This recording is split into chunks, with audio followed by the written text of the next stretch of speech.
নমস্কার, আমি গুরুকুল আগরতলা ইংলিশ মিডিয়ামের প্রিন্সিপাল বলছি। আমার নাম রিম্পি দে। আমাদের এবছরের নতুন শিক্ষাবর্ষের এডমিশন শুরু হয়ে গেছে। 2026-27 নতুন একাডেমিক সেশনে আমরা এডমিশন ফিতে 25% ছাড় দিয়েছি। আপনারা অবশ্যই আমাদের স্কুল ক্যাম্পাসগুলোতে ভিজিট করবেন। স্ক্রিনে দেওয়া নাম্বারে আপনারা যোগাযোগ করতে পারেন। আপনারা আমাদের স্কুলে আসুন, দেখুন, তারপর আপনারা নিজস্ব মতামত প্রকাশ করবেন। ধন্যবাদ। আগরতলায় সোনামুড়া বাস ওনার্স সিন্ডিকেট যারা প্রতিনিয়ত মানুষের পরিষেবায় নিয়ত থাকছেন, নিয়োজিত করে রাখছেন, ওনারা আজ বরণ পর্ব সম্পন্ন করছেন। স্বাগত জানাচ্ছেন, সম্মান জানাচ্ছেন রাজ্যের জনপ্রিয় মুখ্যমন্ত্রী প্রফেসর ডক্টর মানিক সাহা মহোদয়কে।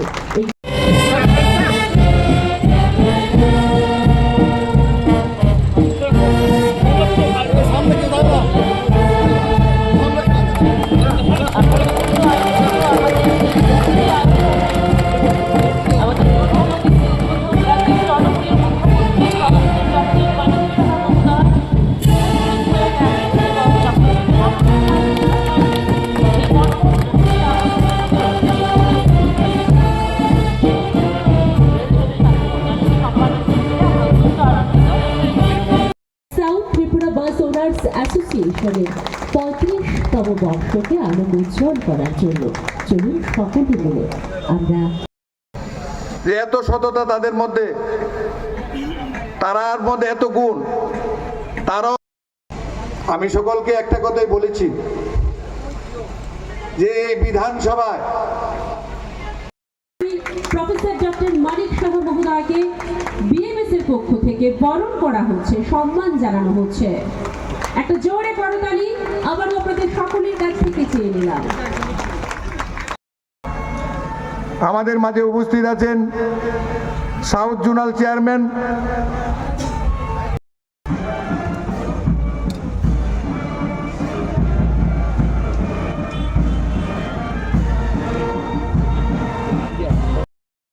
আমাদের সমস্ত বাস মালিকদের সঙ্গে বসি যে আমরা শ্রী কমলদেব মহোদয়কে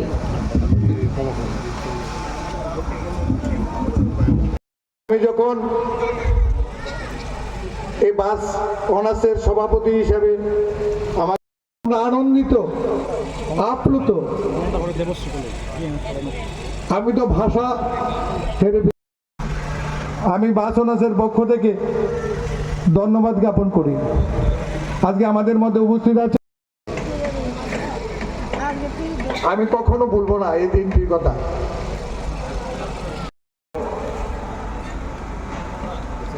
আমিও একটা সময় নিজেকে একা ভাবছিলাম, আর আমাদের অভিভাবক সততার প্রতীক।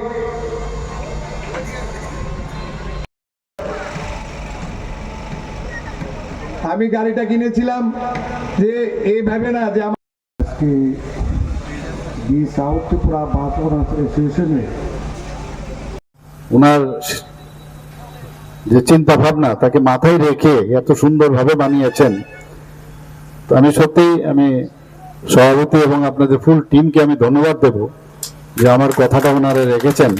এবং আমার বিষয় না, বিষয়টা হচ্ছে মানুষের কাছে অ্যাকসেপ্টেন্সের বিষয়। আজকে শ্যামাপ্রসাদ মুখার্জির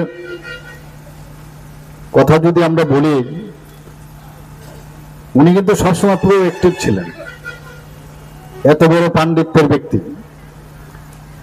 পৃথিবীর মধ্যে এত কম বয়সে ক্যালকাটা ইউনিভার্সিটির একজন ভাইস চ্যান্সেলর, এত কম বয়সে ভাইস চ্যান্সেলর হয়েছিলেন। স্যার আশুতোষ মুখার্জি, যাকে বাংলার বাঘ বলা হতো, তার সুপুত্র। সেই জায়গায় উনি পরবর্তী সময়ে নেহরুর যে মন্ত্রিসভা হয়েছিল সেখানে মন্ত্রী হয়েছিলেন। কিন্তু নেহরু লিকায়াত যে চুক্তি হয়েছিল তাকে প্রতিবাদ জানিয়ে উনি কিন্তু সেই মন্ত্রিসভা ত্যাগ করলেন। এবং 1951-এ জনসংঘের প্রতিষ্ঠাতা উনি আমাদের ডক্টর শ্যামাপ্রসাদ মুখার্জি। সেখান থেকে পরবর্তী সময়ে 1980-তে আমাদের ভারতীয় জনতা পার্টি অটল বিহারী বাজপেয়ী সেটা তৈরি করেন। আমরা সবাই জানি, ইতিহাস সবাই জানেন। এবং দেশের অখণ্ডতার জন্য উনি জানতেন যে আমি যদি কাশ্মীরে যাই, উনি কি বললেন যে এক দেশ মে দো নিশান দো বিধান দো প্রধান नहीं চলেগা। এবং যখন উনি জম্মু অ্যান্ড কাশ্মীরে প্রবেশ করলেন, ওনার সাথে অটল বিহারী বাজপেয়ী আরো অনেকে ছিলেন, ওনাদেরকে বললেন, বলে हम लोग भी जाएंगे आपके साथ। বললেন না, আমি তোমাদের অনেক কাজ আছে এখানে, আমাকে যেতে দাও। এবং অদ্ভুত এক বিষয় আমরা সবাই জানি যে যদি গভর্নমেন্ট অফ ইন্ডিয়া চাইতো যে পাসপোর্ট ছাড়া জম্মু অ্যান্ড কাশ্মীরে প্রবেশ নিষেধ, তাহলে ওখানে ওনাকে আটকে দিতে পারতেন। কিন্তু আগের থেকেই প্ল্যান যে ওনাকে ঢুকতে দেওয়া হবে এবং সেখান থেকে ওনাকে অ্যারেস্ট করা হবে। তো ইতিহাস আমাদের সবাই জানা। এবং ওনাকে নিয়ে এমন একটা, যখন ওনার শরীর খারাপ করলো জেলে, ওনাকে এমন একটা জায়গায় রাখলেন সেখানে কোন রকম যে চিকিৎসা ব্যবস্থা কিছুই ছিল না। এবং ইচ্ছাকৃতভাবে সেই ঘটনাগুলো ঘটেছে। স্ট্রেপ্টোমাইসিন ইনজেকশন, ওনার যে ডাক্তার তখন, যে আমার কাছে খবর ডক্টর বিধান চন্দ্র রায়, আমি যা শুনেছি যে ওনার অন্য যে ডাক্তারবাবুরা ওনাকে বলেছেন কোনো সময় স্ট্রেপ্টোমাইসিন ইনজেকশন যেন ওনাকে না দেওয়া হয়। আর স্ট্রেপ্টোমাইসিন ইনজেকশনই দিয়েছে, আর তার সাইড এফেক্ট আমরা সবাই জানি, যে কারণে ওনার মৃত্যু কিন্তু হলো সেখানে। এবং এই খবর যখন সারা ভারতবর্ষে আসলো, তারপর কিন্তু সারা ভারতবর্ষে একটা আলোড়ন সৃষ্টি হয়েছে। এবং ওনার ডেড বডি যখন নিয়ে আসা হলো, সারা বাংলার মধ্যে মানুষ যেভাবে বেরিয়েছে, আজকেও যদি আপনারা ওনার সেই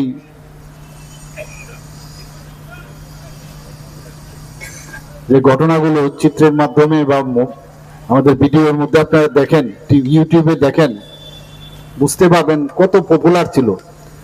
ইচ্ছে করলে ওনার যে গুণাবলী ছিল, এত বড় রাজনীতিবিদ, এত বড় বিদ্বান ব্যক্তি, দার্শনিক, এত বড় একজন উনি আইনজ্ঞ ছিলেন, ইচ্ছে করলে আয়েশ করে কিন্তু জীবন কাটাতে পারতেন, করেনি সেটা। আজকে আমরা কিন্তু এগুলো ভুলে যাই। এখন আমরা এক এক সময় দেখি, আমরা আজকে এখানে এলাম ঠিকই, আমার ব্যক্তিগত জীবন থেকে আমি বলছি, ত্রিপুরাতে বাস সার্ভিস যখন শুরু হয়েছিল প্রথম, তখন বলতো মুড়ির টিন, মুড়ির টিন আমাদের মোটর স্ট্যান্ড থেকে, সেই ছোট পুরোনো দিনের গাড়ি। আর আমরা বলতাম, আমরা কলকাতা থেকে, কলকাতায় দেখে এসেছি এত বড় শহর, আর আগরতলা আমি তবুও বলতাম যে না, আমাদেরও বাস সার্ভিস আছে। এবং গাড়ি ঘোড়া তো একেবারেই ছিল না, খুব কম। এবং আমাদেরও কিন্তু প্রায় 20 থেকে 25টা গাড়ি কিন্তু আমাদের ছিল, আমাদের ফ্যামিলির। এবং এই গাড়ির মধ্যে মালিক এবং শ্রমিকের কি সম্পর্ক ছিল সেটা আমার ব্যক্তিগতভাবে কিন্তু আমার জানা আছে। এবং এখানে কিন্তু খুব সুন্দর একটা সম্পর্ক ছিল। এবং এই সম্পর্কের মধ্যে হঠাৎ করে চলে আসলো কি সমাজবাদ, কমিউনিজম, সোশ্যালিজম, এগুলো চলে আসলো। যে কিভাবে মালিককে শ্রমিক থেকে দূরে সরানো যায়, আর শ্রমিককে মালিকের থেকে দূরে সরানো যায়, ভাইসা ভার্সা। আমাদের বিএমএস এর মাননীয় সভানেত্রী বলেছেন, কিন্তু আসল যে বিষয় সেটা হচ্ছে যে जो काम करेंगे काम का दाम देना चाहिए। যা কাম করবো তার দাম, এর মধ্যে কোনো প্রশ্ন নাই। কিন্তু কোন শ্রমিককে এই ফাঁকে ওই যে যারা কমিউনিজমের লোক, সোশ্যালিজমের যে লোক, তারা ঢুকে এসে মালিক এবং শ্রমিকের মধ্যে ডিভাইড এন্ড পলিসির যে মাধ্যম, সেটা করাতে আজকে দেশের এতদিন বাদে যে দেশের উন্নয়ন হচ্ছে, সেই জায়গায় এখন মাননীয় প্রধানমন্ত্রীজি বলছেন যে সবকা সাথ সবকা বিকাশ, বিশ্বাস আর তার প্রয়াস উনি টার্গেট করেছেন। তো ড্রাইভার থাকবে না, ড্রাইভারও কিন্তু কোনোদিন মালিকও হতে পারে। আবার তার সাথে কন্ডাক্টরদের আমি একটু বলবো, যারা কন্ডাক্টররা আছেন, অনেক গাড়িগুলো দেখছি যাচ্ছে, কাজে চলবে, এটাও চলবে, কারণ যাত্রীরাও যাচ্ছেন, এটা না বন্ধ করে এখানে ভাষণ শুনবার জন্য আসা, এটাও চলবে। আমরা যেমন অনেক সময় আগে কোনো কারণে ডাক্তারদের যখন স্ট্রাইক হতো, তখন ওই পেন ডাউন করতাম আমরা। পেন ডাউন মানে আধা ঘন্টার জন্য, 1 ঘন্টার জন্য, কিন্তু ইমার্জেন্সি সার্ভিস আমরা সবসময় রাখতাম। তা আপনাদের এটার জন্য কিন্তু একটা ইমার্জেন্সি সার্ভিস। মানুষের সাথে মানুষের মতো করে কথা বলা, কন্ডাক্টর যারা আছেন তাদেরকে বলবো যে বলার মধ্যেও একটা সুন্দরতা থাকা দরকার। এবং আপনাদের কিন্তু যখন আপনার নিয়মিত যারা যাত্রী আছে তারাও কিন্তু দেখে, আর এই কন্ডাক্টর কেমন আছেন, একটা সম্পর্ক কিন্তু হয়ে যায়। আর কর্কশ ভাষায় যদি বলেন তাহলে কিন্তু আপনার আস্তে করে কিন্তু আপনি নিজেকে কষ্ট দেবেন, এবং এটা একটা হ্যাবিট কিন্তু হয়ে যায়। আপনার বাড়ির থেকে বেরোবার সময় তালা বন্ধ করে সমস্ত দুঃখ দুর্দশা, বাড়ির সমস্ত সমস্যা তালা মেরে তারপর বেরোবেন, যে আমি যাচ্ছি। আমরা কোনো কাজ ছোট না, সব কাজ একরকম। আমাদের নিজেদেরও এরকম অনেক সংস্থা ছিল, অনেকগুলো কারখানা ছিল। আমি নিজেও ওই কারখানার একটা মালিক পক্ষ হয়ে অনেক সময় চেষ্টা করেছি ওখানে গিয়ে আমিও একটা কাজ শিখবা। কাজের মধ্যে এটা বুঝবার একটা ফিলিংস আছে। আমার একটা সুবিধা হয়ে গেছে, বয়স হয়েছে অনেক, সেই বয়সে এত বিভিন্ন ডাইমেনশনে আমি কাজ করেছি, খেলাধুলার বিষয়ে হোক, শিক্ষার জগতে হোক, কোনো না কোনো জায়গায় গেলে আমার অভিজ্ঞতার উপর ভিত্তি করে আমি অনেক কিছু বলতে পারি। কাজে আজকে এখানে অত্যন্ত খুশির দিন। আমি বলবো যে এতদিন বাদে আপনারা এই 35তম যে প্রতিষ্ঠা বার্ষিকী অনুষ্ঠান, সেটা কিন্তু তবে সার্থক হবে যে এই যে গতানুগতিক এতদিন ধরে এখানে একটা চলছিল, এই বাস স্ট্যান্ডে যে ধরনের একটা অশান্তির পরিবেশ, সেটা আপনারা কয়েকজন দায়িত্ব নেবেন, বলবেন। অনেক সময় শাসনও কিন্তু করতে হয়, শাসনের কারণে শান্তির জন্য শাসন করতে হয়, শান্তি প্রতিষ্ঠার জন্য মাঝে মাঝে শক্তিরও প্রয়োগ করতে হয়। আমি বলছি না সবার সাথে বাজেভাবে ব্যবহার করা, কিন্তু অনেক সময় বুঝিয়েও কথা বলা যায় যে তোমার সম্পর্কে এই রিপোর্ট আসছে, একবার আপনি ওকে বোঝাবার চেষ্টা করবেন, দ্বিতীয়বার করবেন, থার্ড টাইম ওনাকে আপনি বলবেন যা বলার। এই যে সম্পর্ক, সেই সম্পর্কের উপরে ভিত্তি করবে আমরা নতুন ত্রিপুরার কথা বলছি, নতুন ভারতের কথা বলছি, সেটা কিন্তু সম্ভব হবে আগামী দিন। কালকে আপনারা দেখেছেন যে ত্রিপুরাতে এতগুলো লোক মাননীয় গৃহমন্ত্রীজির ইচ্ছায় এটা হিন্দি সম্মেলন এখানে হয়েছে। এটা পুরো বিবরণ আপনারা নিউজ পেপার আজকে দেখেছেন। কিন্তু আপনারা ভাবুন, প্রায় 3000 লোক বাইরের থেকে এসছে। তো 3000 লোক যে এসছে, এতে করে আর আর্থিকভাবে কত লাভ হচ্ছে। সবাই হোটেলে তাদের থাকা খাওয়া, আপনাদের গাড়িতে করে যাওয়া আসা, এই যে অর্থনৈতিক উন্নয়ন। আবার ত্রিপুরা সম্পর্কে ওরা যে জানলো যে এখানে এতগুলো পর্যটন আছে, আগামী দিন ওরা আসবে, এখনো যাচ্ছে বহু জায়গায়।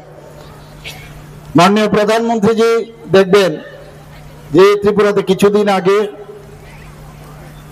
উনি আমাদের মাতা ত্রিপুরা সুন্দরী মন্দিরে আমরা যে ডেভেলপ করলাম তার জন্য উনি এসেছেন। উনি এসে কি বললেন যে কিতনা লোক यहाँ पर रोज आते हैं यहाँ पर जो पूजा देने।